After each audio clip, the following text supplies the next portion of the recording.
um prazer enorme,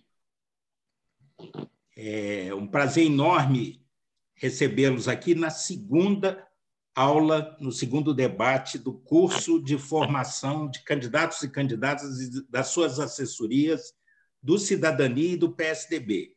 Hoje, o tema é a prática parlamentar, o dia a dia de um parlamentar, o significado, o sentido de um mandato parlamentar. Qual é o conteúdo, qual é a metodologia de exercício de mandato, como é que se chega numa Assembleia Legislativa, numa Câmara de Deputados, no Senado Federal, e nós contamos com a presença de 2 deputados sêniores. É um prazer enorme e um privilégio contar com o Rubens Bueno, que já foi líder do Cidadania, é um deputado de muitos mandatos e uma das pessoas mais respeitadas. Eu convivi 8 anos, um dos parlamentares mais respeitados de todo o Brasil. E o ex-prefeito de São José dos Campos, que o Carlos Sampaio teve um problema de voo, ele está em trânsito de São Paulo para Brasília, mas o Eduardo Cury, que é deputado, já está no seu segundo mandato, foi prefeito de São José dos Campos. Então, nós vamos... A senadora Elisiane está caminhando para o seu gabinete, vai entrar daqui a pouco, mas para não perder tempo e para a gente ganhar tempo para o debate, depois eu passo a mediação para a senadora Elisiane. Então, dando boas-vindas a todos os candidatos, candidatas, assessores que vão dar suporte às candidaturas do Cidadania, do PSDB em todo o Brasil. Alertar também, alguns ainda não responderam à pesquisa. A pesquisa é muito importante, esse retorno. Nós estamos com 1.400 inscritos no curso. Esse aí é o perfil do questionário. Todos receberam por WhatsApp. Então, a direção da Fundação Astrogildo Pereira e do Instituto Teotônio Vilela faz um apelo para que todos respondam, para que a gente possa ter o perfil do público que teve presente. Então, sem me alongar mais, meu nome é Marcos Pestana, eu fui deputado há 8 anos, sou presidente do Conselho do Instituto Teotônio Vilela. Eu vou passar para o Rubens Bueno, que é um dos nossos craques sêniores, jogava no G8, que era um grande time, que teve um papel importante no último mandato. Então, Rubens, logo depois o Eduardo, para fazer essa introdução e passar um pouco da sua experiência como deputado, o significado de ser um representante da sociedade, como é que se chega aí, qual é o dia a dia de um deputado. Pois não, Marcos, boa noite, um prazer muito grande aí participar com você, nosso estimado Marcos Pestana, de Minas Gerais, nosso colega há muitos anos aqui na Câmara, e aí junto deste glorioso time do PSDB e o nosso pessoal aqui do Instituto Teotônio Vilela. Eu me lembro que o Teotônio Vilela, lá no Paraná, tinha o nome de Otto Bracarense Costa, quando eu estava no PSDB. Era uma homenagem a uma grande figura ligada a José Richa, Montoro, enfim, aqueles que fizeram história no PSDB. E agora, nossa vida aqui no PPS, Cidadania, nós temos o Astrogildo Pereira, nosso professor Caetano, junto com o Luciano Rezende. Então, é um prazer muito grande estar aqui, dizer a cada um de vocês que nós temos um trabalho muito grande, né, desde o início, quando se propõe a uma candidatura. Eu sei que aqui tem inúmeros candidatos, estados diferentes, um país de dimensões continentais como o nosso, desigualdade de toda ordem, seja regional, seja econômica, seja social. Então, tudo isso faz com que nós temos que estar atentos, né, e muito atentos, com relação à realidade nacional para poder disputar uma eleição. Claro que você vai defender as teses que diz respeito à sua região e ao seu estado, mas nunca estar fora do contexto do que acontece nacionalmente. Então, nós temos aqui em Brasília, depois de eleito, todo um processo de grande debate, né? Temos aqui um grande centro de formação política. Eu estou no meu 5º mandato, em cada um deles aprendi muito, continuo aprendendo muito. Todos nós sabemos o quanto é difícil isso. E aqui nós temos uma situação que é muito clara no parlamento brasileiro, como é também em outros lugares. O colegiado, né? A criação, a defesa do desenvolvimento, dos direitos, da cidadania. E, evidentemente, que o parlamento, que é a Câmara dos Deputados e o Senado Federal, constituindo o Congresso Nacional, eles são parte, né, da transformação da vida do povo brasileiro. Tudo que nós fazemos aqui, desde a apresentação de um projeto até a sua votação final, esta votação final, uma palavra pode mudar e muito a situação do país como um todo. Daí a importância de termos isso claramente na atividade nossa. A Constituição, fruto da Constituinte, né, de 88, a grande figura de Ulisses Guimarães, eu convivi com ele no MDB, tive sempre um apreço muito grande por ele, acho o grande nome da política nacional, que fica marcado fortemente na história do país. E lá está no seu artigo 1º, né? Todo o poder emana do povo, que será exercido por seus representantes. Então, está aí o Cury, do meu lado, que está aqui em Brasília, juntos estamos aqui como representantes do povo, dizendo todo o poder emana do povo.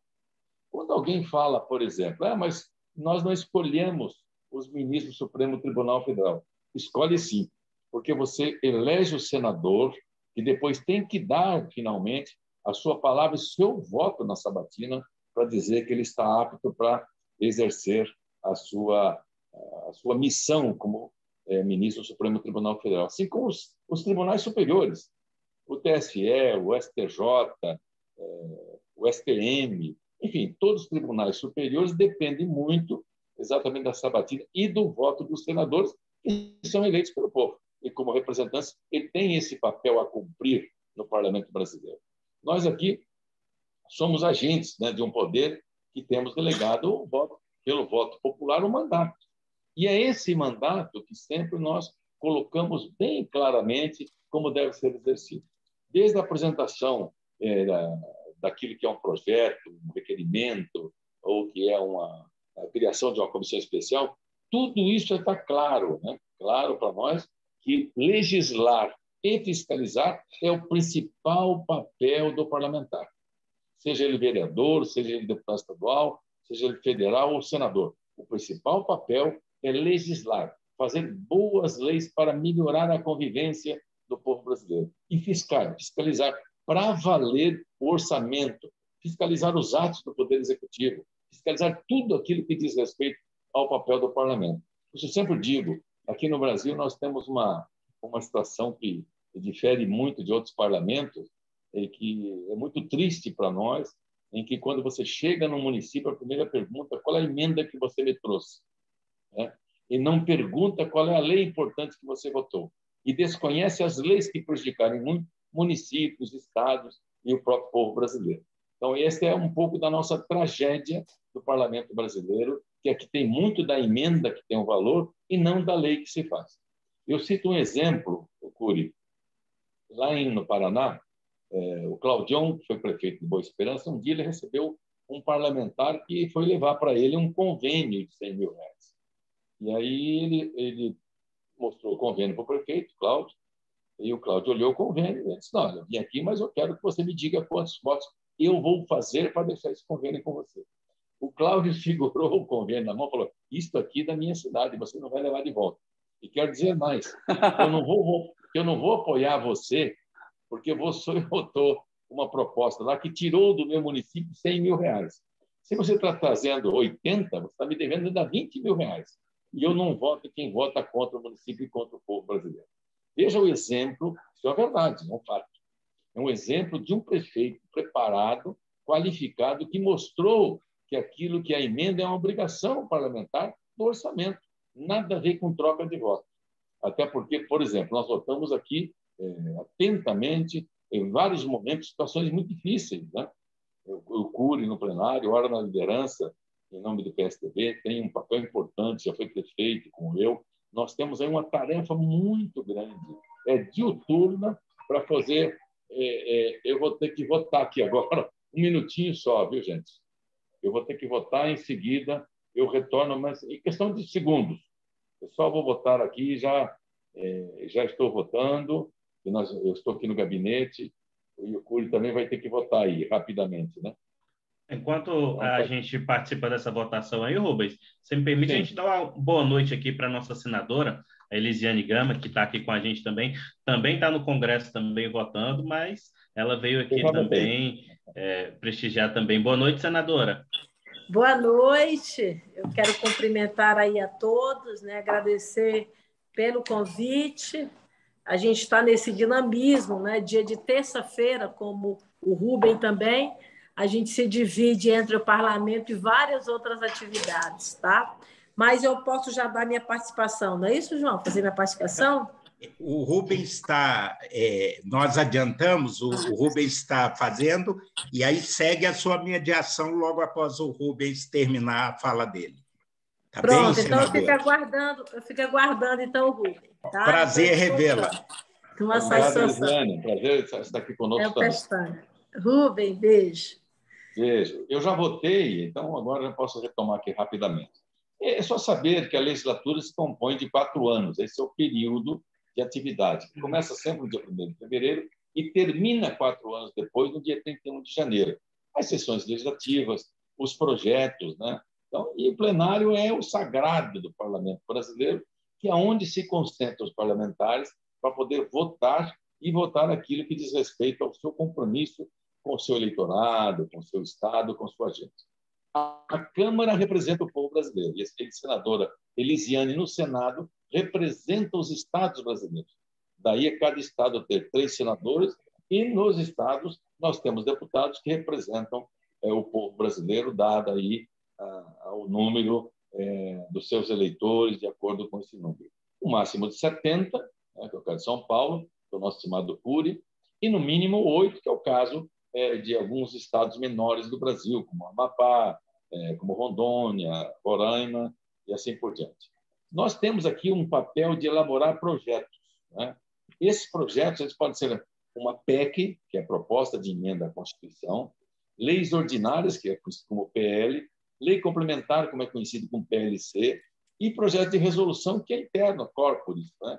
Além do decreto legislativo, que é para suscitar algum ato do Poder Executivo. E também tem, depois da medida provisória, tem os projetos de lei de conversão, além das leis delegadas. Podemos apresentar requerimento de criação de comissão parlamentar de inquérito, requerimento de audiência pública, como recentemente, na Comissão de Relações Exteriores e Defesa Nacional, eu apresentei uma audiência pública pedindo que sejam convocados representantes do Ministério das Relações Exteriores, Minas e Energia e Itaipu Binacional para discutir o anexo C. O anexo C de Itaipu, que é o tratado com o Paraguai, vence no ano que vem. Vejam a importância desse tratado do anexo C, que eu, por acaso, fui diretor de Itaipu e sabendo o que significa isso para o Brasil e principalmente para o Paraguai. E sempre há uma discussão e um debate muito grande a respeito disso, né? Então, eu tenho aí os pedidos de informações de outros poderes, tem as propostas de fiscalização também financeira e controle dos atos do Poder Executivo.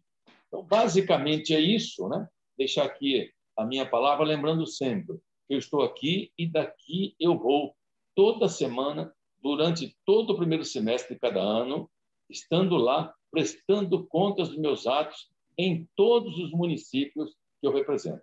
Assim, desde o primeiro ano do meu primeiro mandato, em 1983, eu presto contas publicamente dos meus atos, deixando um documento ali mostrando as tarefas que cumpri naquele ano e, assim, o acompanhamento em reunião presencial em cada município do Paraná. Prazer muito grande estar aqui, eu fico aqui à disposição de vocês. Muito obrigado. Obrigado, Rubens. E eu agora me desincubo da função de mediador provisório e passo a mediação e a presidência dos trabalhos para a nossa querida senadora Elisiane Gama. Agora é com você, Elisiane. Muito obrigado. Muito obrigada, Marcos Pestana. Eu queria te agradecer profundamente, tá? Mas você não vai sair, vai ser provisoriamente aí do comando.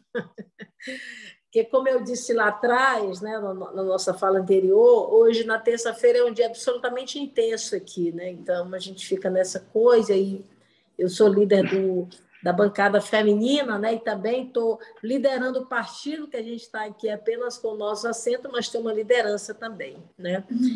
Então, acaba que a gente fica realmente assim, muito intenso. Mas antes eu queria, gente, cumprimentar a todos. Eu quero dizer que para mim é uma honra muito grande estar aqui participando desse debate, né? Eu queria cumprimentar o Luciano, que, aliás, ele lá atrás conversou comigo antes, nosso sempre prefeito querido.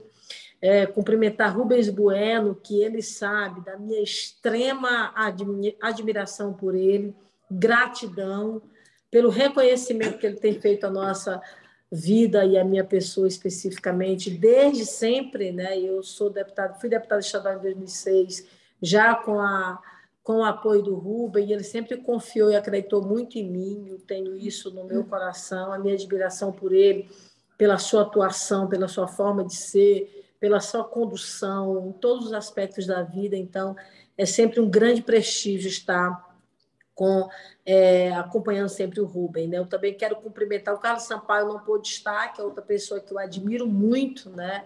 Tive a honra de ser deputada federal junto com ele, como alguém que vem da área jurídica, né? Como operador do direito, foi promotor de justiça, uma pessoa por quem eu tenho grande admiração. O Eduardo Cury, né? Que está participando conosco desse debate, que também é um grande expoente da política brasileira, então o meu apreço, o meu respeito é a minha admiração, né?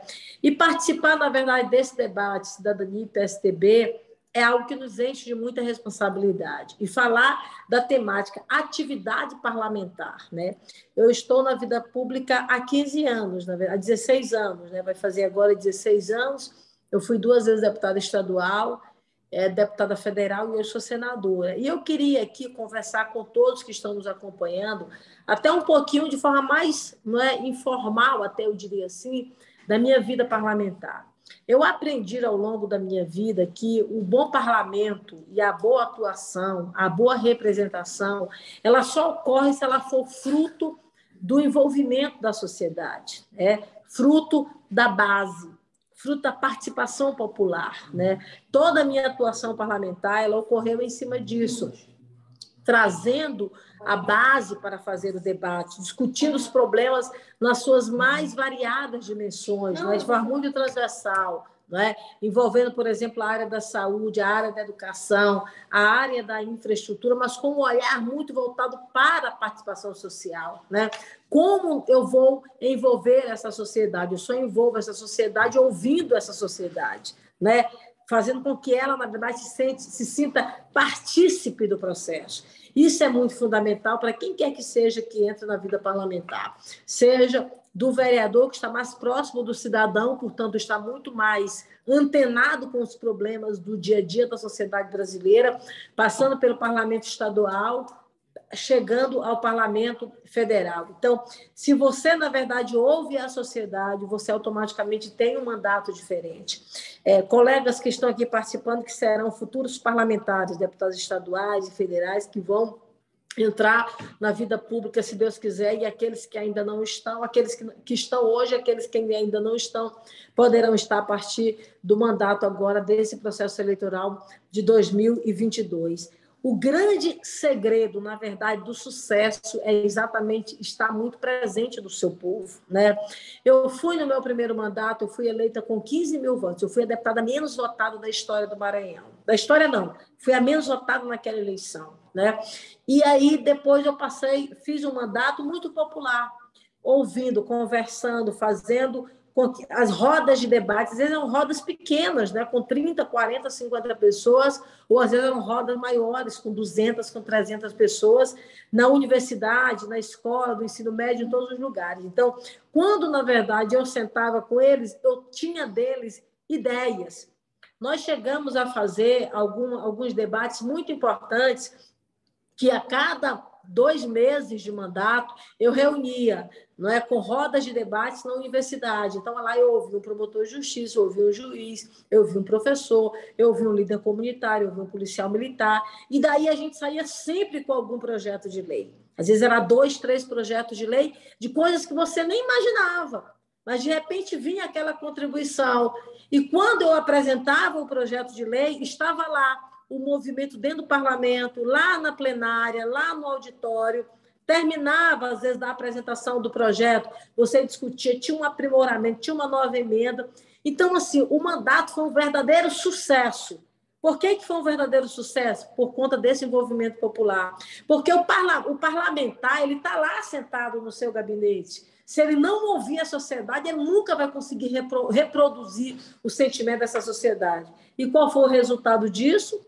Foi um mandato que saiu de 15 mil votos para quase 40 mil votos. Eu passei a ser deputada estadual mais votada da capital e uma das mais votadas do estado do Maranhão. Continuei com a mesma atuação, com o mesmo sentimento, com o mesmo envolvimento popular. Fui eleita deputada federal mais votada do Maranhão e a única mulher eleita, né? Ainda no mesmo ritmo, eu fui eleita senadora do meu estado como a segunda mulher, e eu sempre digo a primeira mulher da base social, porque a outra mulher foi a ex-senadora Rosiana Sarney, filha do ex-presidente Sarney, então, dentro de uma estrutura política muito grande, né? E eu vim com uma história diferenciada e acabei sendo eleita senadora. Então, eu quero dizer para vocês que estão hoje como pessoas que entrarão na vida pública, o grande segredo de um sucesso de um mandato e de um resultado importante para a sociedade brasileira é ouvir a sociedade brasileira, entendeu? Se eu vou falar de você, eu tenho que envolver você. Sabe aquela frase, me envolva que eu te compreendo? Então, você, quando faz esse envolvimento, você automaticamente tem, de fato, um resultado diferenciado. Isso te ajuda em todos os aspectos, porque não pensem que a vida parlamentar é simples. Você tem uma carga emocional muito forte, você tem um tipo de exposição muito grande. A gente está vivendo um momento na história brasileira de muita polarização, onde a rede social, onde há uma máquina do ódio muito envolvida, que a sua vida pessoal é exposta, e eu digo isso até como mulher, mulheres que estão aqui para participar do processo eleitoral. A sua vida passa a ser devassada, é a vida do seu marido, é a vida dos seus filhos, é a vida dos seus pais, é a vida dos seus familiares, porque o concorrente, ele resolve atacar na vida da mulher, mulheres, mais o aspecto moral. Veja que o ataque político para a mulher é diferente do ataque político para o homem. Por isso que a gente acaba sofrendo mais. Por quê? Porque há um ataque muito mais pessoal, muito mais na vida pessoal. Isso atinge muito a gente, às vezes dá um desânimo muito grande, a gente sofre muito. Eu digo isso porque durante toda a minha vida que eu tenho, com uma caminhada política já muito intensa, eu sinto, às vezes, na pele a dor, não é? Do que significa um ataque familiar. Então, a gente precisa estar muito coberto, na verdade, dessa proteção. E essa proteção é quem? É para quem você está legislando, né? Para quem você está governando, é para quem você realmente está trabalhando. Então, eu quero dizer a vocês que a atividade parlamentar, a vida parlamentar, a atuação parlamentar, ela pode ser muito promissora, ela pode ter um resultado muito grande se ela for uma caixa de ressonância do sentimento popular, sabe? Se ela tiver a sensibilidade de ter os ouvidos para ouvir o grito da mulher, para ouvir o grito da criança, para ouvir o grito do idoso, da pessoa com deficiência, sabe? Das minorias. Porque a vida pública, o que é o poder público? O poder público ele existe para compensar as dificuldades e as deficiências da sociedade, né? Então, aquele que tem uma estrutura financeira grande, ele não precisa do poder público às vezes, né? Porque ele tem um sistema de saúde privado para lhe atender, porque ele tem um sistema de saúde pública privada, de educação privada para lhe atender, porque ele não precisa do transporte público, porque ele tem um bom carro para andar, e aí ele vai, né? Ele tem toda uma estruturação em torno de si no olhar privado. Ele tem essa estrutura. Quem não tem é para eles que nós precisamos trabalhar, entendeu? Então, se é para esse setor público que nós precisamos trabalhar, nós precisamos, de fato, estar com eles do nosso lado. porque automaticamente você passa a ter um mandato muito mais responsável, você passa a ter um olhar que lhe controla, e aí não lhe controla por outro fator, mas, sobretudo, da preciosidade da boa atuação, sabe? Eu diria assim, da diligência. Você passa a ser uma pessoa muito mais diligente, entendeu? Porque você sabe que você está ancorado, que você está respaldado, porque entende do assunto.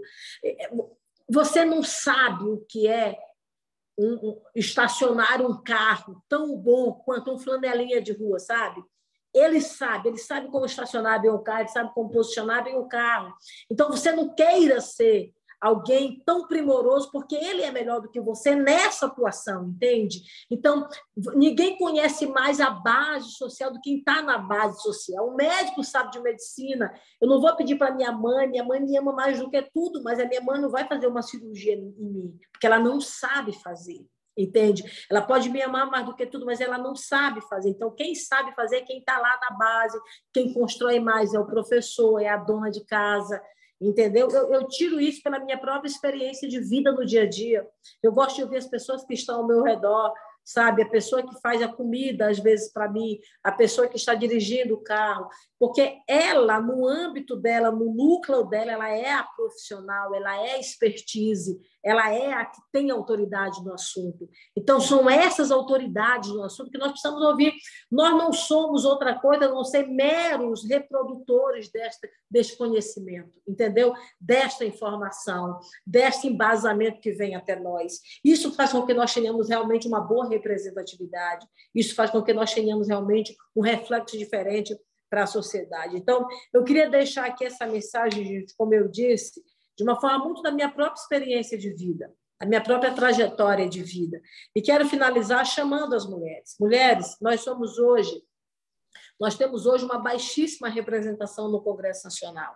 Nós temos hoje uma baixíssima representação nas câmaras, nas assembleias legislativas do Brasil inteiro, né? E não é simples, gente, ser mulher na política. Eu digo isso porque quando eu vim para a deputada federal, as minhas filhas tinham 6 e 7 anos de idade. Vocês sabem o que é deixar 2 meninas de 6 e 7 anos de idade 3, 4 dias longe? Eu não sei se todos vão compreender, mas quem é mãe vai me compreender aqui. Não é simples, entendeu?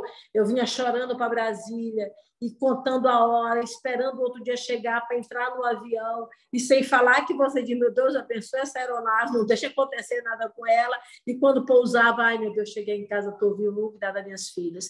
Então, é muito desafiador, sabe? Você sabe por que às vezes a mulher não está muito na política? Por causa disso. Porque é dupla, tripla, sabe? Não sei quantas jornadas de trabalho para você realmente sobreviver. Então, é desafiador. E eu quero chamar você, mulher, para dizer que nós podemos e nós devemos estar na política. Hoje, minhas filhas têm 17 e 18 anos de idade, né? E elas compreendem perfeitamente a minha vida pública, mas a cada instante que eu vivo com elas é uma vida de plenitude. Eu chego em casa, vou lá para o quarto delas, elas assim, mãe, eu estou aqui sentada do lado da cama, espero às vezes elas dormirem para ter que aproveitar cada tempinho do lado delas, para ter que conversar, para ter que dividir, para ter que brincar. Finais de semana eu não tenho motorista, sabe, porque no sábado ou no domingo eu mesmo dirijo com elas e tal. Então, assim, vivendo cada segundo com os nossos familiares, com os nossos filhos, para ter que viver também o tempo da boa atuação, representar bem o nosso país, representar bem o nosso Estado. Então, eu quero chamar vocês, mulheres, para isso. Vamos ocupar os nossos espaços de poder. A gente tem capacidade, a gente tem condição de estar onde a gente estiver, sabe? Quem decide a nossa vida, quem decide o nosso futuro, quem decide o nosso destino somos nós mesmas, porque se a gente tiver essa compreensão, a gente, de fato, chega lá. Então, vamos fazer um grande mandato, todos vocês homens, e a gente tem feito uma campanha da seguinte forma: queremos chamar as mulheres para votar em mulheres e votar em homens que tenham compromisso com as questões sociais, entendeu? Não adianta, eu sempre digo isso, não, temos que ter mulheres comprometidas, temos que ter homens e homens comprometidos, entendeu? Então, é esse o sentimento que a gente precisa ter para a gente ter uma sociedade melhor. Tá bom, pessoal? Muito obrigada. Eu quero te agradecer, Marcos, Você disse que quer me passar, mas eu quero passar para você. Quero continuar Sim. aqui, vou acompanhar um pouco mais o seminário, esse momento de estudo muito importante, tá? Mas a gente está nessa divisão entre plenário e aqui gabinete. E muito obrigada, querida. Muito obrigada, senadora. Para todos os candidatos que estão nos assistindo, seus assessores, a senadora passou uma coisa que eu carrego desde que eu fui vereador. Política se faz com coração quente, com a cabeça fria. Mas tem que ter coração quente. E a Elisiane passa muito isso, essa garra, essa emoção, esse carisma de quem encara a política como missão e enxerga a capacidade transformadora da atividade política. Eu queria passar para o nosso Eduardo Cury, que foi um grande prefeito de São José dos Campos e é um dos mais qualificados deputados da Câmara, numa época de tanta fake news, demagogia. O Eduardo é um deputado extremamente rigoroso, racional, que não é fácil na política, porque a nossa sociedade tem uma tradição populista muito forte. Então, eu queria passar ao Eduardo para ele relatar a experiência, a visão que ele tem da atividade parlamentar. Legal. Obrigado, Pestana. Pô, pessoal, boa noite para todo mundo aí. A senadora Elisiane foi colega, foi deputada, e ela é um foguete, a carreira dela é meteórica, já está lá no Senado arrebentando. Uma grande honra para nós ter ela no parlamento, principalmente que ela é muito aguerrida e ela é um exemplo para outras mulheres, ela disse muito bem. Para mim é uma honra estar aqui do lado. Espera um pouquinho só, tem a votação nominal, estou sabendo que a gente tem que votar toda hora aqui, né? Um minutinho só. Peço licença para vocês. Tá, já tinha votado aqui. E ao Rubens, o Rubens é um amigo e para mim é uma grande referência. Então, para mim é uma honra estar aqui compartilhando com ele. E o Rubens também, como eu, também teve a experiência de ser prefeito, então a gente tem um pouquinho do lado do executivo, um pouquinho do lado do legislativo, né? Contar um pouquinho da minha experiência para vocês, né? Eu fui prefeito de uma cidade de 700 habitantes, estado de São Paulo, é outra realidade, e agora eu sou deputado e fui colega do Pestana e agora do Rubens e da Elisiane no parlamento, né? Primeiro que eu gosto muito também de orientar jovens e outras pessoas a entrar na política. Eu dou palestra para isso, eu tenho o enorme prazer de fazer isso também. Vamos lá, primeiro, claramente para vocês, tá? Vocês são pessoas muito especiais. Pessoas da sociedade que topam ir para a vida pública e colocar o seu nome, né? É gente realmente que merece ser observada, né? Por quê? E para pessoas bem intencionadas na vida pública, no lado pessoal, só tem a perder. Como disse, eu não quero desanimar ninguém, não, né? Por quê? É muito sacrifício, a remuneração não é exatamente aquilo que as pessoas falam, tem sacrifício para a família, a sua vida fica exposta, ou seja, você pisou na rua, você é pessoa jurídica, lembrar sempre. Você, assim que você é um candidato ou você se elege, você é pessoa jurídica. Não leva as críticas do lado pessoal, não. Eles estão criticando o deputado, né? Então, você tem que tentar sair desse personagem, né, da pessoa física, e encarar que você é pessoa jurídica, e você vai ter que enfrentar isso durante todos esses anos. Tá? Então, eu dou muito valor a pessoas que colocam o seu nome, como vocês estão fazendo nesse processo, né? Primeiro ponto, que é um conceitozinho que eu dou para todo mundo, né? O eleitor, ele paga à vista e vai receber a prazo, né? Então, quando você é eleito, né, nada de rei na barriga, né? O eleitor já te pagou com a confiança do voto. Você vai ter que trabalhar 4 anos, no caso Elisiane, 8 anos, né, para resgatar. Em nenhum momento você pode achar que o eleitor que alguém é devedor alguém é seu devedor. Não. O eleitor já te pagou à vista com o voto. Você vai ter que camelar e trabalhar muito para resgatar isso ele durante os 4 anos, né? Segundo ponto, na campanha, também outra confusão que as pessoas fazem. A qualidade do seu mandato vai ser sempre igual ou pior que a qualidade da sua campanha, tá? Ou seja, tome muito cuidado como você faz a sua campanha, porque o seu mandato vai ser no máximo igual à sua campanha. Ou seja, aquilo que você prometeu, aquilo que você assumiu como compromisso, né? Dali para baixo, porque o nível de cobrança vai ser bastante grande. Então, você tem que tomar enorme cuidado com aquilo que você vai se comprometer, porque uma vez eleito, tá certo? Você vai ter que honrar não tudo, mas você vai procurar mostrar esforço, você tem que igual. Então, você coloca sempre na sua cabeça.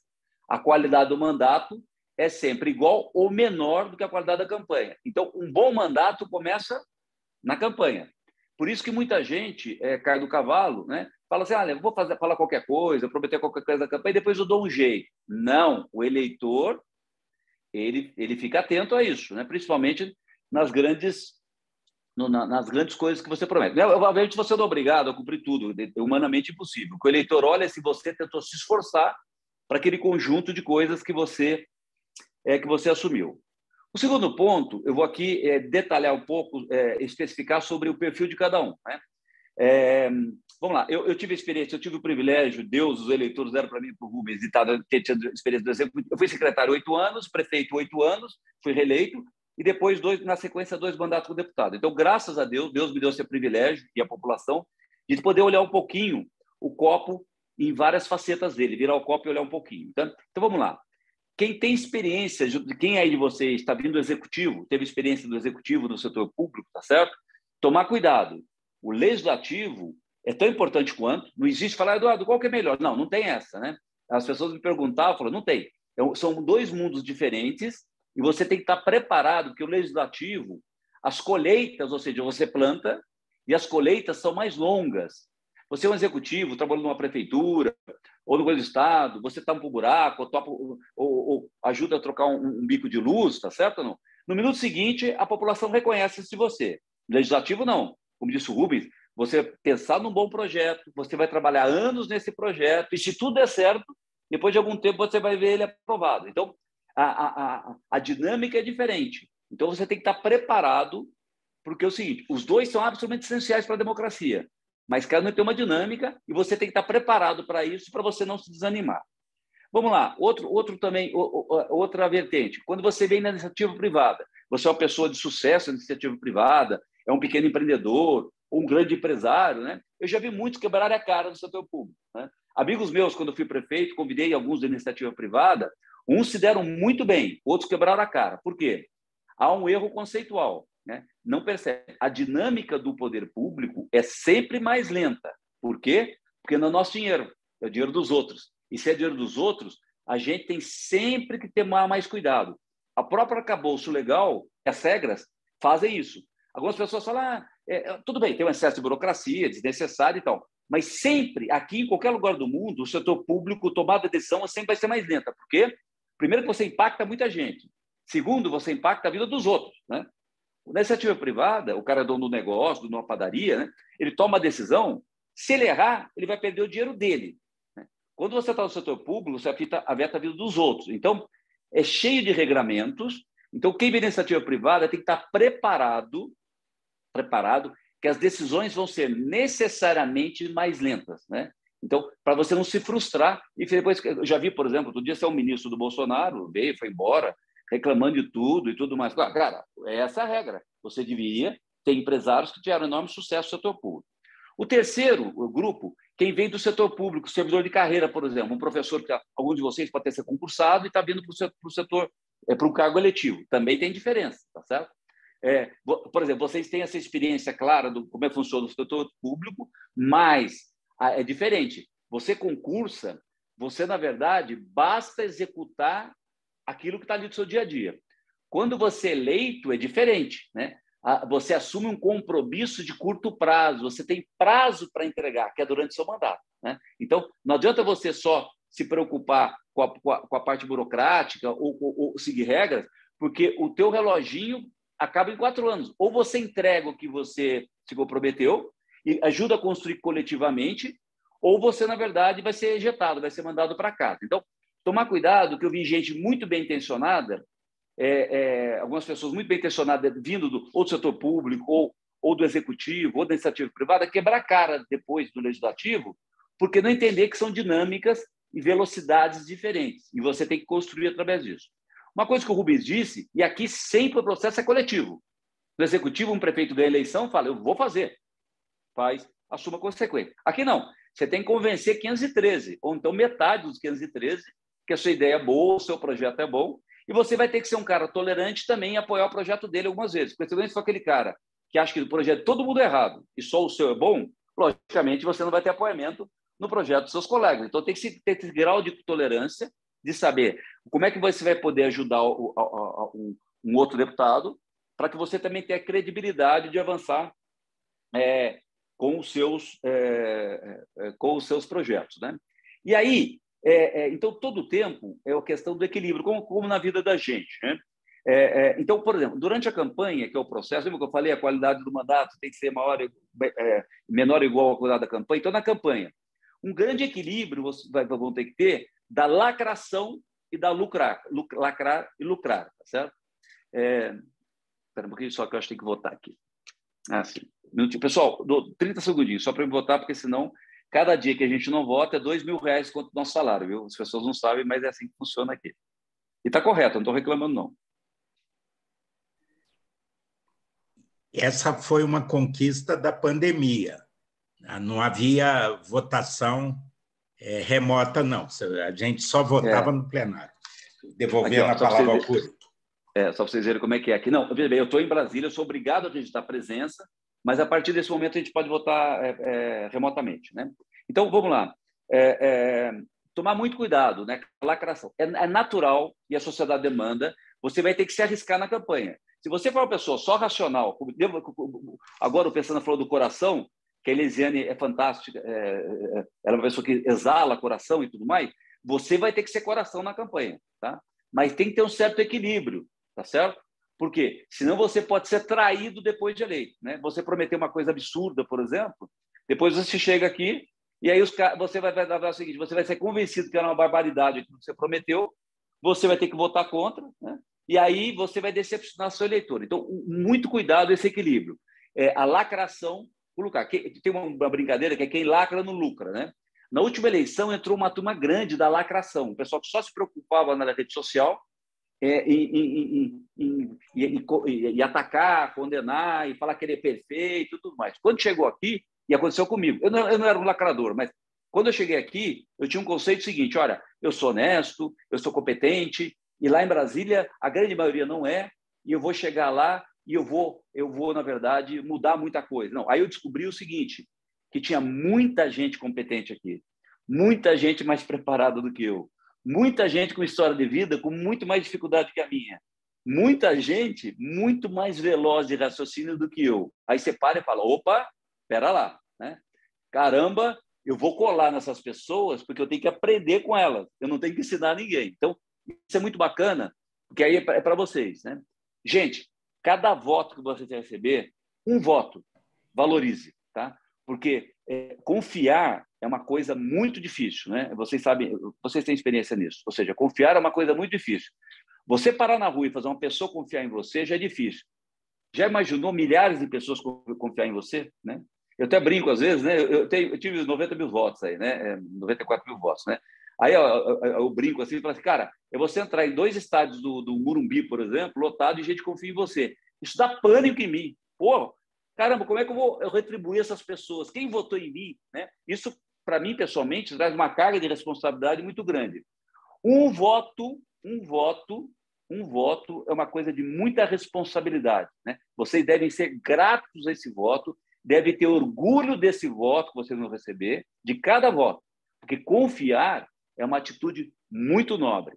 Isso traz uma responsabilidade do que aquilo que você vai se comprometer com essa pessoa, se você vai conseguir entregar. Porque a decepção, gente, ela é mais dura do que a comemoração de uma eleição ou de um voto. Então, esse equilíbrio de lacração, o que é? Você fazer uma coisa legal, olha, todo mundo é corrupto, eu vou chegar lá e vou mudar, tá certo? Eu vou abrir mão do salário, tá certo? Coisas desse tipo, toma muito cuidado. Depois você vai chegar e perceber que você é uma pessoa honesta, você precisa do salário. Ou você precisa, por exemplo, do veículo para poder se deslocar. Então, aqui, tem um partido aqui que ganhou a eleição, são todos meus amigos, os 8 deputados do partido são meus amigos. Eles ganharam a campanha dizendo o seguinte, não vou usar carro, eu não vou usar carro. Nós não temos carro, deputado, a gente pode alugar, mas a gente não tem carro, né? Não vamos alugar e não vou ter carro, tá bom. Aí eles chegaram aqui e perceberam o seguinte, sem carro, eles não fazem nada, alguns são casados também, tudo mais. E eles, por exemplo, eles pegam carona comigo às vezes, né? Eles pegam carona porque eles não podem, e não pode dizer para ninguém que eles estão. Então, eu até brinco com eles assim, eu vou postar na internet, vou postar que vocês estão de carona com o deputado que usa a gasolina paga pelo contribuinte, né? Então, tomar cuidado, gente, é o seguinte, com as promessas, né? De coisas que você, na hora que for executar o seu mandato, são coisas essenciais. Tem gordura? Mas não tem a dúvida, tem gordura. Tem privilégio? Não tem a dúvida, tem privilégio. Não, aqui não, só que tem a área do privilégio é mais no judiciário hoje em dia no Brasil. Mas tomar cuidado com aquilo que você fala, e, logicamente, aquilo que você vai fazer. Por quê? É pior do que você não usar, é você trair a confiança das pessoas, né? Então, toma muito cuidado. Planeje o seu mandato, ou seja, eu vou abrir mão do meu salário, eu tenho uma renda legal, eu quero... Ótimo, sem nenhum problema, tá certo? Agora, não prometa se você não puder fazer. E tomar cuidado com essa questão de abrir mão do salário, né? Por exemplo, ele renunciou agora, o João Dória, né? Eu falei um dia para ele, o João Dória toda hora falou assim, abre mão do salário e fazer muita propaganda disso. Falei, João, não faça isso. Vou explicar para você por quê. Você pode abrir mão do salário, mas não é educativo você dizer que só pode político que é rico, entendeu? Que não precisa de um salário. Você tem muita gente honesta na sociedade que pode contribuir e vai precisar do salário para ser deputado, ou para ser vereador, ou para ser prefeito, né? Então, não é educativo você dizer o seguinte, olha, quem precisa do salário é bandido, e quem não precisa do salário é mocinho. Não, está errado isso. Se você pode abrir mão do salário, ótimo, mas não propagandeie isso, porque não é educativo. Porque você vai estar excluindo um monte de gente honesta, assalariada, ou pessoas que dependem da sua renda e vão abrir mão da sua renda para vir para o setor público. Então, eu citei esse exemplo para vocês, para tomar muito cuidado, né? Teve outro caso também, só citar um exemplo. Um senador entrou e no minuto seguinte ele postou nessa legislatura atual. Ele olhou lá e falou assim, olha, eu estou abrindo mão do auxílio moradia aqui para quem em Brasília, né? Abrindo mão, um absurdo e tudo mais. Falei, caramba, ele está equivocado e tal. Eu entrei na rede social e fui ver ele. O patrimônio dele é de R$1 bilhão, tá? Aí é fácil, tá certo? Ele pode fazer isso. Então, ele está correto abrir mão da moradia, mas ele está incorreto de achar que outras pessoas podem abrir mão. Porque, às vezes, a pessoa tem uma renda baixa e ela não tem como. Nós somos obrigados, por lei, a manter... Vocês são obrigados, por eleitos, a 2 moradias. Se eu tirar minha moradia de São José dos Campos, eu perco meu mandato. Você é obrigado a manter moradia lá. Eu não posso mudar com a minha família para cá. Eram crianças pequenas na época. Então, eu sou obrigado a ter dupla moradia. E a lei é clara. Auxílio moradia é para o parlamentar ou servidor público que tem dupla moradia temporária, tá? Então, tomar muito cuidado, eu estou nesses exemplos, do que vocês vão se comprometer com o eleitor e depois não ser traído aqui. E para finalizar, é o seguinte, o processo legislativo é um processo de longo prazo, ou seja, um processo de credibilidade. Você pode discordar tem um colega seu que pode ser picareta, tá certo? Não. Agora, o que vale aqui é a palavra. Você chega ali e fala o seguinte, olha, eu vou apoiar o seu projeto porque ele é bom, você deve apoiar. Tá? Porque aí vai lhe garantir credibilidade depois, se você falar. Se você não concorda com o projeto dele, não há nenhum problema. Você chega e fala, ó, não vou apoiar porque vai contra aquilo que eu prometi para o eleitor. Isso é absolutamente compreensível aqui. A sua credibilidade não volta 1 milímetro. O que muda a sua credibilidade é você falar que vai fazer e no dia seguinte você falar que não vai. Ou, por exemplo, você falar o seguinte, como eu vi várias vezes assim, o cara fala assim, olha, o seu projeto, Eduardo, é excelente. Só que é o seguinte, aí na tribuna ele vai lá e para ficar bem com o eleitor dele, ele desanca o projeto. Aí ele volta e fala, constrangido para mim, não um projeto meu, por exemplo, um projeto que nós votamos comum. Ah, Eduardo, eu não tive coragem, porque na campanha eu prometi, eu descobri que estava errado. Só que agora não tem como trair meu eleitor, entendeu? Eu vi isso várias vezes, né? Aqui teve uma lei que nós votamos outro dia, aconteceu muito isso. Amigos meus do Partido do Novo e tal, depois constrangidos votaram contra, falaram, Eduardo, desculpa, você está certo, vocês estão certos, só que na campanha eu fiz a besteira de prometer isso e agora eu estou refém do meu eleitor. Eu entendi, eu não quero que ele decepcione o eleitor dele, mas ele se convenceu, percebeu a besteira que foi feita, não agora, foi na campanha de se comprometer com um assunto que ele não entendia e, na verdade, ser muito agressivo na campanha e, logicamente, depois ele não conseguiu honrar isso. Pensando, eu estou cumprindo os meus 25 minutos aqui, tá? Eu acho que eu estou dentro do tempo aqui. Você me corta aí se eu estiver sendo chato. Então, eu quis pontuar para vocês o seguinte, o momento da campanha é mágico. Aproveita esse momento, né? Tem 2 tipos de candidatura e as duas são absolutamente legítimas, tá? Uma candidatura que tem potencial para se eleger e digo aqui para vocês, uma candidatura que talvez não tenha potencial para se eleger, mas é legítimo que você teste a sua liderança para ter alguns milhares de votos, tá certo? E aí sim, numa outra etapa, você ou sai candidato a prefeito, ou a vereador, ou a deputado na próxima. As duas são absolutamente legítimas e as duas contribuem para a sociedade, tá? O que tem que ter, as duas têm em comum, é a seguinte coisa, tá? Você é refém do que você diz. Você é refém daquilo que você assume como compromisso, tá certo? E se você pisar no acelerador, a tua vida no dia seguinte vai se transformar no inferno, porque você vai ter que atravessar a rua para não encontrar com aquele eleitor que você prometeu uma coisa que não vai poder cumprir, ou, na verdade, você vai ter que dar um cavalo de pau numa votação e vai ter que, não vai poder atender o telefone de seus amigos, porque você não consegue explicar porque você fez isso, né? Então, a coerência, ela é muito importante, mesmo que você perca alguns votos. Ou se você, na campanha, você não tem segurança no assunto, seja... Desculpa, engasguei aqui. Seja claro para o seu eleitor, claro para ele. Diga, olha, eu não entendo disso. Quando eu me eleger, eu vou estudar esse negócio e aí, a hora que eu tiver certeza, eu falo para você. Não tenham medo de dizer não sei. Aliás, é um problema que a gente tem hoje na sociedade, né? A internet é o seguinte, todo mundo parece que é obrigado a ter opinião sobre tudo, né? Para com isso, né? Vamos falar o seguinte, esse assunto eu não sei, eu vou estudar, vou conversar com um deputado que entenda, e aí, a hora que eu souber, eu digo para você. Não tenham medo de dizer isso na campanha. Por quê? Você vai transmitir uma enorme carga de credibilidade para o eleitor.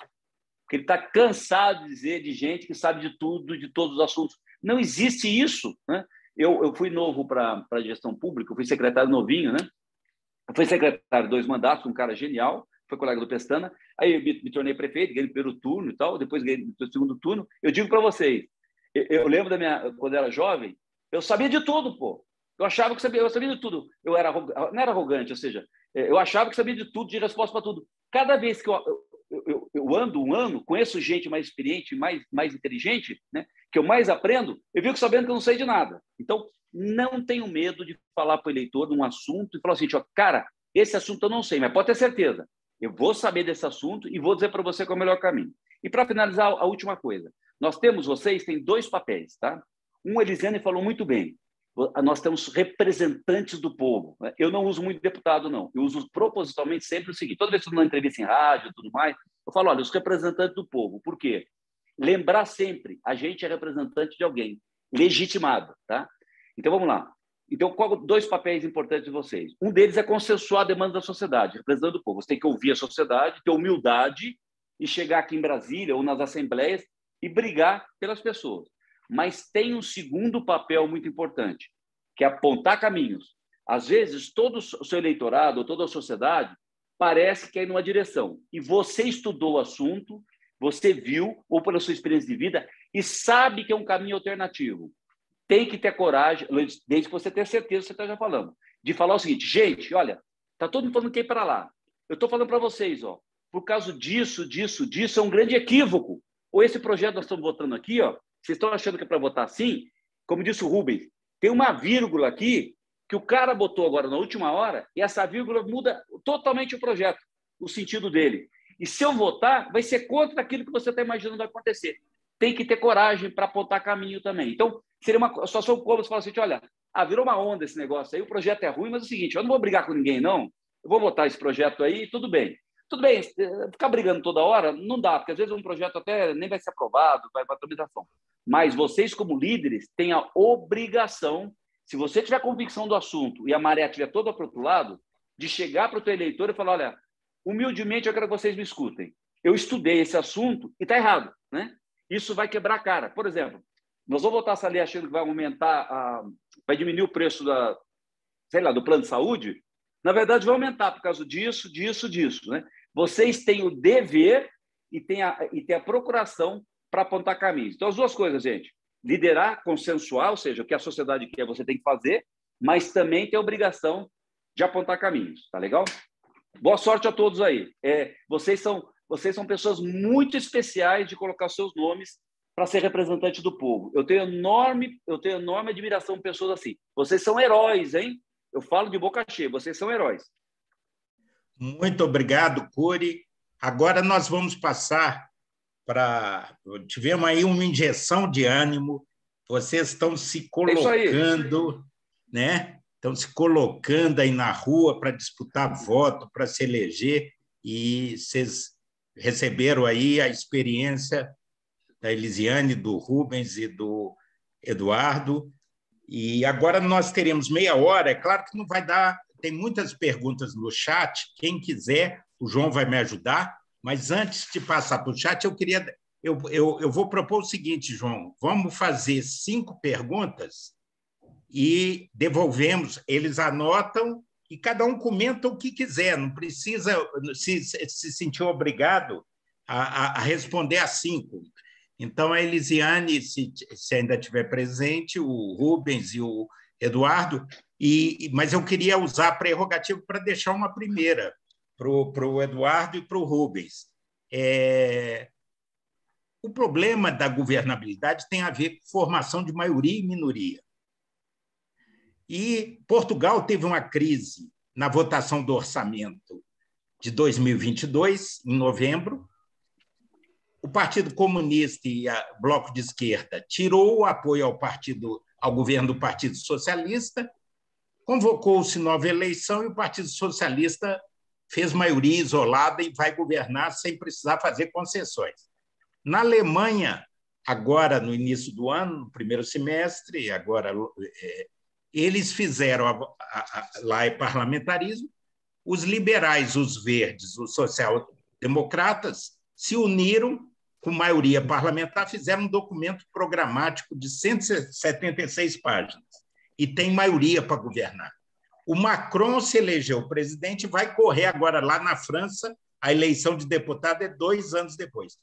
Como é que vocês veem essa questão da maioria e da minoria no Brasil, com 24 partidos no Congresso e com essa relação que não tem precedente em nenhum país? Então, o João vai fazer mais perguntas. João, poderíamos fazer de 4 em 4, eles anotam e cada um aborda o que quiser. Vai lá, João. Perfeito, então. Esse primeiro questionamento aí já está posto pelo Pestana. A gente tem os questionamentos aqui agora de norte a sul do país. Já recebemos mais de 40 perguntas. Infelizmente, não vamos responder todas, mas tem perguntas gerais.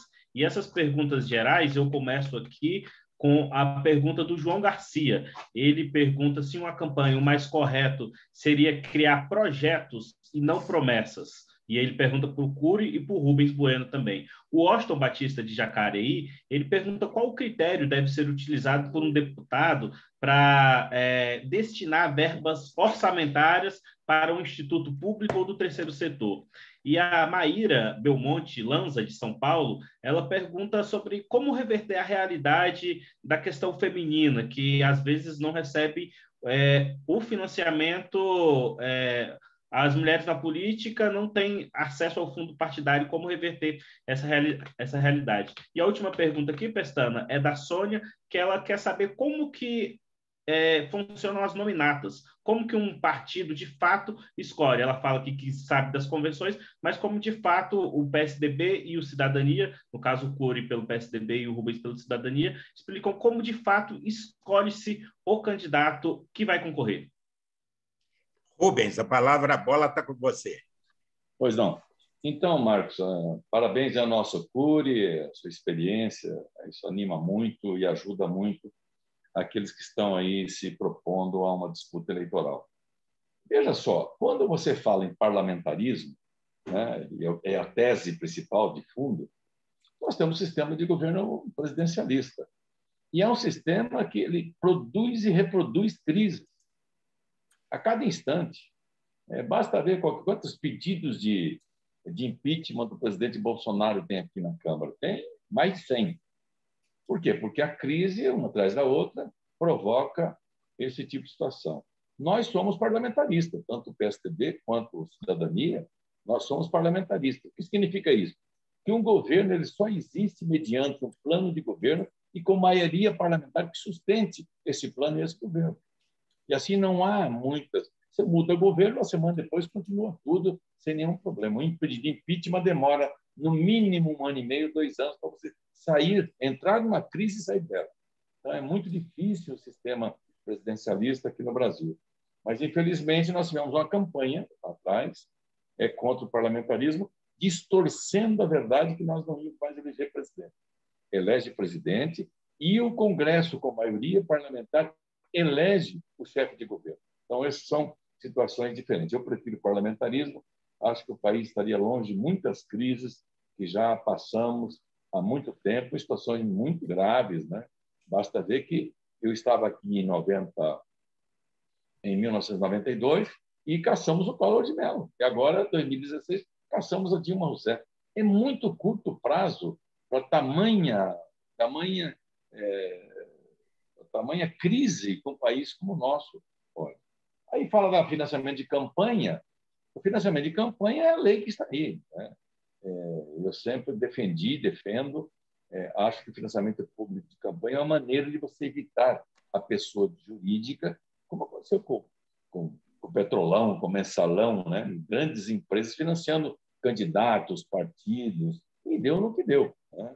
Então, todos nós temos aí algo muito claro para poder trabalhar nesse sentido. E a escolha de candidatos se dá por cada partido, e cada partido tem o seu método. Por exemplo, nós temos um cadastro inicial, dá um prazo para as pessoas se cadastrarem, para poder mostrar, apresentar seu currículo, né? Depois nós temos um curso obrigatório. No nosso partido, ninguém pode ser candidato se não fizer o curso obrigatório. É esse certificado que dá a ele o direito de pleitear na convenção a sua candidatura. Então, a forma mais ou menos é esta. Agora, claro que o candidato tem que escolher um tema, ou outros temas, ou vários temas, e também uma região onde vai atuar. E aí dizer que é este o sentido da sua campanha, da sua candidatura, e levar à convenção do partido. Cori. Vamos lá. Primeiro, o Luiz disse bem, nós somos parlamentaristas, né? Eduardo, qual a vantagem do parlamentarismo? Olha, a diferença é que o parlamento pode cair. Hoje o parlamento pode atrapalhar o governo, né? Quando quer atrapalhar, e ele não é responsável pela consequência do que ele fez, né? Então, quando você tem no parlamentarismo que o parlamento ajuda a governar, se ele adota uma medida demagógica que vai punir a população, pode ter novas eleições, então ele se torna muito mais responsável. O parlamento é muito mais responsável no sistema parlamentarista, né? O Washington perguntou o seguinte: como é que é os critérios da emenda? Olha, você como parlamentar, você tem o direito de criar os seus próprios critérios, né? Eu uso o seguinte critério. Por exemplo, embora tenha voto no Estado de São Paulo inteiro, mas no Estado de São Paulo inteiro eu tive voto porque é um amigo do amigo, mas eu não sei quem votou em mim. Na minha região, eu sei mais ou menos, são 39 cidades, é o Vale Paraíba Paulista. O que eu faço? Eu procuro distribuir minhas emendas, pelo menos 70%, 80% delas, proporcional à população. Porque, lógico, onde mora mais gente tem que ter um pouco mais de recurso, onde mora menos gente e tal. E deixo 30% para curar feridas. O que eu chamo de curar feridas? Tem um hospital de câncer, de criança com câncer na minha cidade, que ele é queridíssimo na nossa região. A nossa região ela é um exemplo, a população adora, ele atende todo mundo gratuitamente e tudo mais. Só que a conta não fecha. Então, eu destino, por exemplo, R$1 milhão todo ano para lá, tá? Para ajudar a fechar a conta. Porque ele presta um atendimento, ele compra drogas para câncer muito mais evoluídas do que o SUS pode dar, tá certo? Então, o SUS paga uma parte e eu através de emenda, ajudo ele a fechar a conta. Então, é o que eu chamo curar feridas, né? Coisas especiais. Mas você pode adotar o seu próprio critério. O que eu sugiro é o seguinte: tenha um critério. Tem um critério, porque o dia que você estiver numa rua, numa cidade vizinha, e que teve eleitor, o cara pode tacar o dedo na sua cara e falar assim: olha, eu votei em você e você não correspondeu, você não ajudou a minha cidade. Se você tiver um critério e fala assim: olha, meu critério é esse, né? E eu ajudei sim proporcional a cada cidade, ou, por exemplo, eu prometi só dinheiro para a saúde, por exemplo, né? Também é um critério. Falar, eu vou me eleger e só vou dar dinheiro para a saúde. Então, tem um critério. O meu critério eu divido preponderantemente pela população. O critério de recursos da bancada feminina tem evoluído bastante. Hoje tem um recurso carimbado. Hoje, inclusive, os recursos para as mulheres já é maior do que a quantidade de mulheres que têm candidato. Então, as mulheres candidatas recebem mais proporcionalmente do que homens candidatos, já foi na última eleição, né? Mas é uma medida necessária para incentivar que mais mulheres venham participar do processo. E que pese ainda tem muitas barreiras para as mulheres, hein? Ainda tem muitas barreiras. Mas a questão do financiamento, hoje, ela já tem possibilidade, pelo menos na maioria dos partidos, de ter mais recursos. Por exemplo, se uma candidata nova, inexperiente, tem mais recursos que um candidato novo, inexperiente. Se você é uma deputada com mandato, você provavelmente vai ter mais recursos que um deputado com mandato. Então, já existe um regulamento, mas é um processo ainda. Nós temos que avançar. Existem cotas para isso, e eu sou a favor, mas é um processo que nós temos que avançar ainda, até chegarmos um dia que tivermos mais... A população tem mais de 50% do que mulheres, né? Um pouquinho mais, 52%, acredito, no Brasil, e a gente tem que evoluir para isso. A primeira pergunta do João Garcia, eu não respondi porque eu acabei não anotando.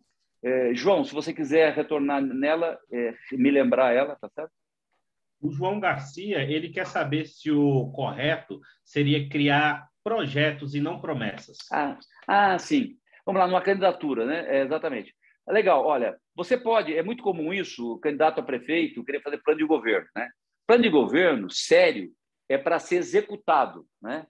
Na campanha, você na praia, eu fui prefeito 2 vezes, fui prefeito de campanha de televisão e fui deputado. O eleitor ele não vai ver mais do que 3 ou 4, 5 ideias fortes, né? Então, você pode até fazer, eu quero fazer um plano de governo para o meu mandato de deputado. Pode, tá? O que vai fixar na cabeça do eleitor são 2 ou 3 ideias fortes, tá? Então, para a eleição, não adianta você imaginar que alguém vai pegar seu plano de governo, vai ler de cabo a rabo. Como de prefeito ou presidente e tudo mais. Isso virou uma coisa quase... Está até perdendo a credibilidade. Então, eu sugiro o seguinte, você deve ter algumas diretrizes de sua campanha, né, que alguns valores seus, ou seja, ou religiosos, ou educação e tudo mais. E você pode ter 20 valores, 20 coisas, mas o eleitor vai captar 3 ou 4 só. Então, eu sugiro para você, numa campanha, que você foque nesses 3 ou 4 e crie uma marca em você. Isso vai ser muito mais produtivo do que você entregar um caderno com 200 folhas dizendo que aquilo é o seu plano de governo, tá certo? Ninguém vai ler, tá certo? O plano de governo, Eduardo, essa coisa não, tem que ter plano de governo para executar. Se você é governador, tem um plano de governo para executar, um presidente e um prefeito. Mas para uma campanha de deputado, principalmente na campanha, foque em 3 ou 4 ideias forças que tenham coerência com você. Não vai inventar alguma coisa que a pessoa olhe, tipo assim, eu sou defensor dos pobres, você fazendo campanha de Mercedes-Benz, de BMW. Não, sabe? Eu exagerei um pouco aqui, tomar cuidado, tá? Tem que ter uma certa coerência do discurso, da sua postura, tá legal? Porque o eleitor pega isso e fala, pô, esse cara acho que é mentiroso, né? E às vezes não é má intenção, não. Às vezes você é rico, tem direito de fazer uma campanha de BMW, né? Não é contra, não. Mas toma cuidado com a coerência. Tipo assim, olha, eu sou contra a corrupção e tudo mais. Aí ele olha, só tem picareta do seu lado, né? O cara fala, sabe? Então, tomar cuidado. A candidatura tem que ter uma certa harmonia. Discurso, postura, amigos, tudo isso tem que ser harmônico, porque isso passa credibilidade e o eleitor fala, opa, gostei desse cara. E no dia da eleição você tem chance de receber o voto dele. Eu gostei dessa moça. Obrigado, Cury. Nós temos o compromisso com o Rubens e com o Cury de finalizar às 20h30 e com vocês também. Então, o João vai fazer mais 4 perguntas e aí a gente volta no Rubens e Eduardo. Nós vamos recolher as 2 fundações, vão recolher todas as perguntas e nós vamos procurar responder todas elas, tá? A direção do partido, é claro que a gente não vai pedir ao Cury e ao Rubens, porque eles não têm tempo para isso. Então, vamos lá, João, para a última rodada, 4 perguntas aí, selecione aí dos nossos alunos aí do curso.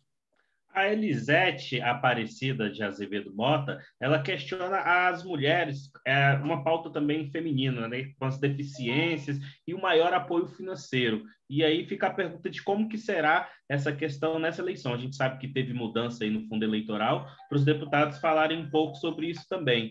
A Sônia Campos também, ela pergunta sobre a questão das nominatas, né, que não foi uma pergunta respondida. Tem mais perguntas também sobre essa questão de como são escolhidos os candidatos, nominatas, também eu registrei pelo menos 4 perguntas nessa linha também de como são definidos os candidatos e candidatas. E a última pergunta aqui, para não ficar repetitivo também, é a pergunta do Gabriel Roque. Ele gostaria de saber como que o segredo para uma campanha de sucesso. É uma pergunta mais genérica, mas aí o Rubens, aí, campeão de eleições, acho que vai saber responder bem o nosso deputado também, Eduardo Cury. Perdão, pode repetir a pergunta do Gabriel? Cortou aqui a conexão. Ele gostaria de saber qual o principal segredo para uma campanha de sucesso. Eu queria aproveitar na carona dessa, então, para o Rubens e o Eduardo fazerem a rodada final, pegando carona nessa última. Uma vez eu dei ao Nilson Clava, do Globo News, uma entrevista, porque ele perguntou como é que se chega aqui, como é que se faz um deputado. Eu falei, claro que toda tipologia, classificação é relativa, mas eu falei, tem o comprador de voto, 2, a celebridade, ou celebridades, um esportista, um artista, ou as novas celebridades, um youtuber. Terceiro, o líder de segmento social, Igreja Universal de Deus, um time de futebol, Corinthians, ou Flamengo, ou as APAES, como tem o nosso querido Eduardo Barbosa. Você tem ou a CUT, ou a Força Sindical, como o Paulinho da Força. Quer dizer, você tem um segmento organizado. O quarto é o deputado municipalista, que faz com base em prefeitos e vereadores. E o quinto é uma ave em extinção. O Cury e o Rubens têm um pouco disso, mas não sobrevivem só com isso, que é o deputado de opinião. Antigamente tinha Gabeiro, Serra, pessoas assim que se elegiam por causa da opinião. Então, eu queria que, nas asas da última pergunta, eles comentassem assim, como é que eles veem o processo de decisão do povo e como é que é formada essa composição do Congresso. Fala, Rubens. Olha, meu caro Marcos, aí o João, as perguntas formuladas junto com o nosso Cury. A Elisete fala da pauta feminina. Todos os partidos têm um segmento muito organizado das mulheres. Nós temos o M23, o PSTB tem o seu grupo de mulheres formado, discute, seminários, enfim, é um debate intenso e permanente, até porque se conquista ao longo do tempo. E nós sempre tivemos ao lado das pautas femininas.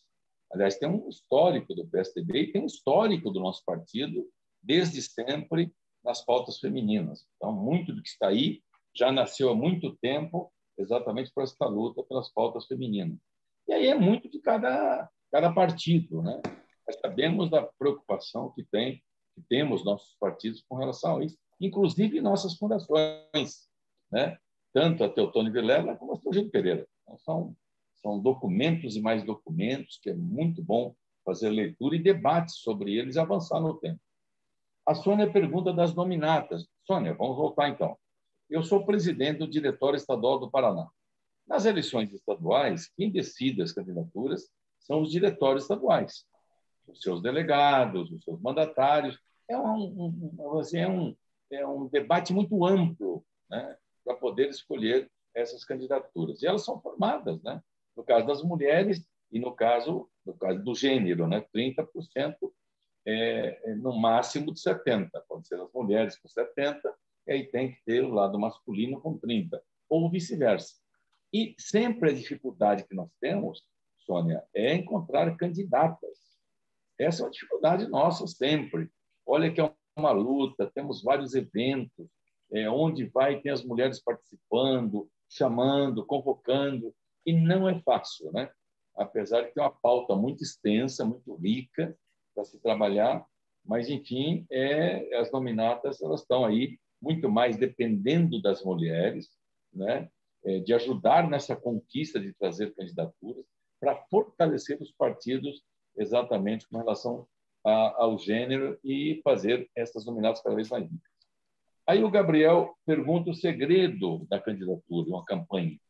O segredo da campanha está primeiro em você. Você ser autêntico, né?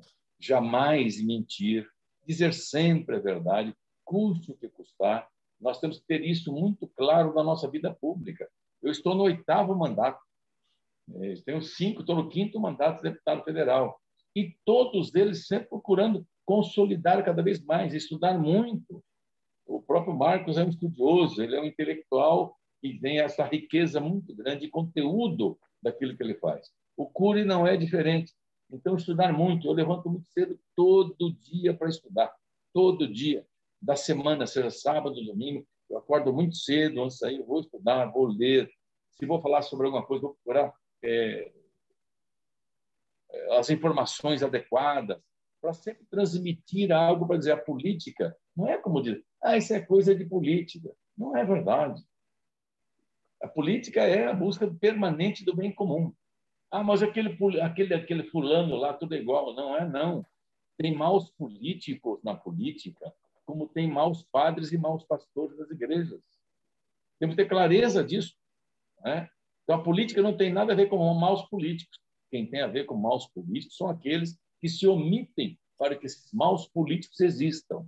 E este é um papel das candidaturas que vocês estão colocando para ajudar a avançar e melhorar cada vez mais a política. Muito obrigado, sucesso. Façam desta campanha aquilo que é de melhor para você, para a tua cidade, para todos aqueles que vão dizer, olha, não ganhei a eleição, mas eu não perdi o respeito pelo povo. Boa noite, sucesso a todos. Muito bem, Rubens. Esse é um grande mestre. Se espelhem no Rubens, que vocês vão fazer uma trajetória pública dignificante. Curi, para as suas palavras finais, responder às questões que foram colocadas. Legal. A pergunta da Elisete foi muito bem respondida já pelo Rubens, né? O PSDB funciona a mesma coisa. Da Sônia, da questão das nominatas, também foi muito bem respondida, eu faço dele minhas palavras. Em relação ao Gabriel, o segredo, né? Gabriel, se souber, conta para a gente aqui também, né? Que a gente também está disputando esse mercado de voto, né? Mas eu estou brincando. Logicamente, o segredo não existe, o que existe é uma série de variáveis. O Pestana colocou muito bem hoje como é que está desenhado, quais são os perfis de candidatura que tem mais chance de se eleger. E importante, as candidaturas do deputado é um voto que cristaliza mais tarde. Né? Por quê? Uma candidatura a prefeito, por exemplo, uma candidatura de vereador ou de presidente, todo mundo discute na padaria no bar. Ou seja, 6 meses antes, 8 meses, está todo o bar discutindo isso, porque o prefeito tem ação imediata sobre a vida das pessoas. Então, você está no bar e está brigando com o seu vizinho, porque o candidato prefeito A é melhor que o presidente idem. Né? É um voto que é bastante discutido. O vereador ele é muito próximo do cidadão, ou porque está no bairro, ou, na verdade, porque ele ajudou na porta do posto de saúde e tal. Então, você tem uma relação pessoal. Então, o deputado, o senador, é um voto que cristaliza mais tarde. Por quê? As pessoas não veem, o deputado eu falo federal ou estadual, elas não veem, a grande maioria não vê qual é a utilidade prática, rápida de um deputado. Então, ela não sei, não invariavelmente as pessoas esquecem, depois você pode perguntar. Para prefeito, ela lembra quem votou, mas se perguntar quem você votou para deputado, é comum as pessoas não lembrarem quem votou. Então, o segredo, somando o que o Rubens falou, sinceridade, compromisso, aquelas canaletas que têm viabilidade, como o Pestana falou, eu diria o seguinte também, é um voto paciencioso, você tem que trabalhar, mas sabendo que ele vai cristalizar, ou seja, o eleitor vai definir no último momento. Aí você fala, Eduardo, então peraí, você está dizendo o seguinte, certo último momento, eu vou ficar em casa, eu vou ficar jogando futebol e vou fazer a campanha do último momento. Não adianta. Você tem que estar trabalhando, né? Mas o eleitor, a hora que ele fala, opa, peraí, presidente eu sei quem votar, governador eu sei quem votar. Mas peraí, cara, ô Joaquim, ô Maria, mas vai ter que votar estadual também. Qual que eu vou? Aí na sua memória, na última semana, você vai lembrar. Peraí, pô, o Pestana é um cara trabalhador, né? Puxa, o Rubens, eu gostei dele que ele falou um negócio, ele aprovou um projeto interessante. Eu vou nesse cara, né? Então, resumindo, tomar cuidado. Você trabalha, né? Mas o eleitor vai realmente cristalizar o voto mais à frente, tá legal? É mais ou menos isso. Pestana, obrigado aí pelo convite. Rubens, é um prazer, uma honra estar do seu lado, com a Lisiane também. E, turma, vão para a rua conversar com as pessoas, que lá na frente, na urna, vocês vão perceber que vai cristalizar esses votinhos que vocês estão almejando aí. Em nome da Fundação Astrogildo Pereira, em nome do Instituto Teotônio Vilela, agradeço muitíssimo aos mestres aí que se dispuseram em plena a turbulência do dia a dia. Terça à noite é um dia pesado. O Rubens Bueno, o Eduardo Cury e a Elisiane Gama, por ter atendido. Reiterar o pedido que vocês respondam o questionário e também dizer que amanhã tem um painel fundamental para a campanha, porque o processo de comunicação não é o que a gente diz, é o que as pessoas entendem do que a gente diz. Então, entender o fenômeno da opinião pública, da formação de opinião, é muito importante.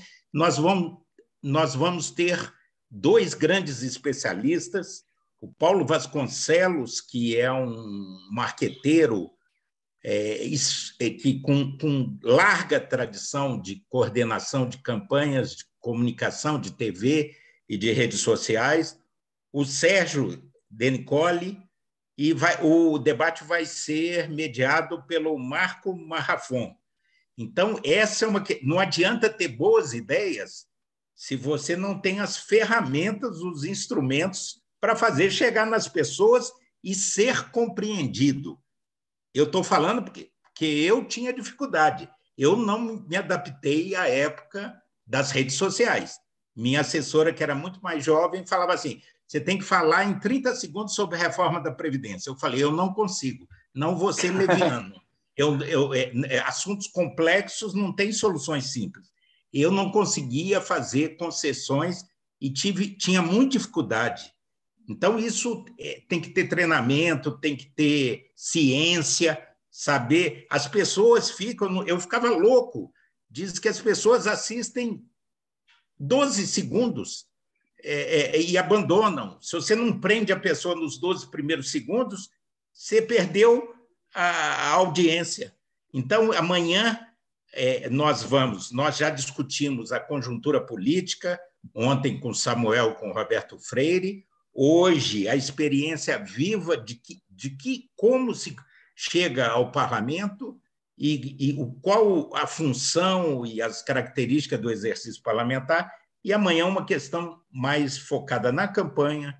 Então, amanhã, nesse mesmo endereço e nesse mesmo bate-local, né, a gente se encontra na promoção desse curso pela Fundação Astrogildo Pereira e Instituto Teotônio Vilela. Boa noite a todos, firmes, vale a pena frequentar o curso, porque isso acumula para a campanha de vocês. Um grande abraço, boa noite.